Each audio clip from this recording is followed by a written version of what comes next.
It's around 8:45 a.m., a chilled morning in New York City, partly cloudy.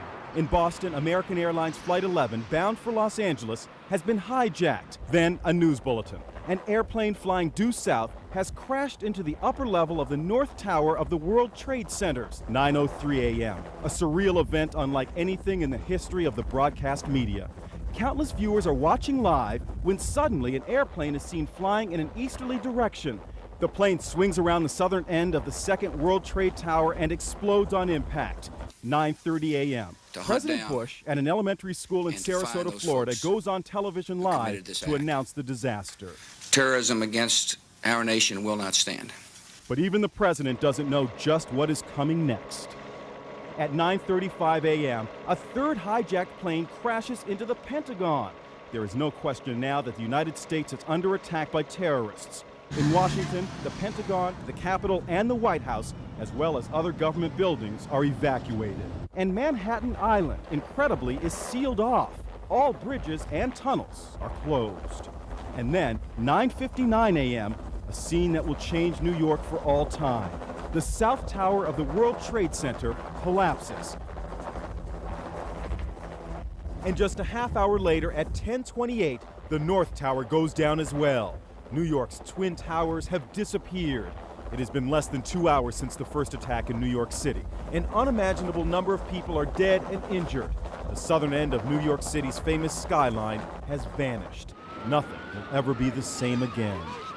In a street-side news conference near the terrible devastation of the World Trade Centers, New York City Mayor Rudolph Giuliani said, "I have a sense it's a horrendous number of lives lost. I don't know yet. Right now, we have to focus on saving as many lives as possible."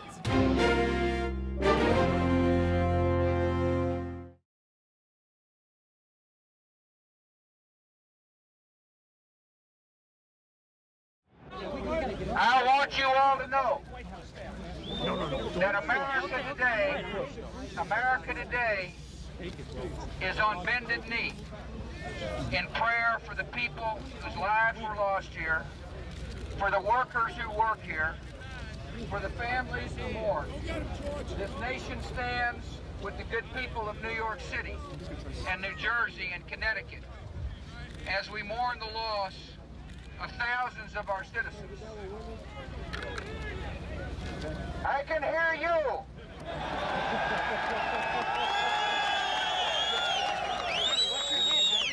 I can hear you. The rest of the world hears you. And the people who knock these buildings down will hear all of us soon.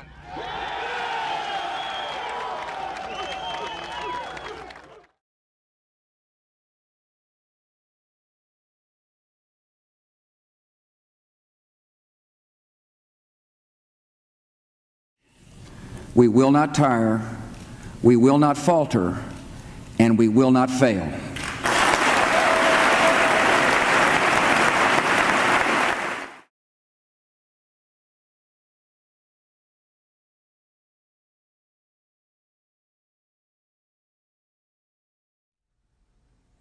Good afternoon. On my orders, the United States military has begun strikes against al-Qaeda terrorist training camps and military installations of the Taliban regime in Afghanistan. These carefully targeted actions are designed to disrupt the use of Afghanistan as a terrorist base of operations and to attack the military capability of the Taliban regime. We are joined in this operation by our staunch friend, Great Britain. Other close friends, including Canada, Australia, Germany, and France, have pledged forces as the operation unfolds. More than 40 countries in the Middle East, Africa, Europe, and across Asia have granted air transit or landing rights. Many more have shared intelligence. We are supported by the collective will of the world. More than 2 weeks ago, I gave Taliban leaders a series of clear and specific demands. Close terrorist training camps, hand over leaders of the al-Qaeda network, and return all foreign nationals, including American citizens unjustly detained in your country. None of these demands were met. And now, the Taliban will pay a price.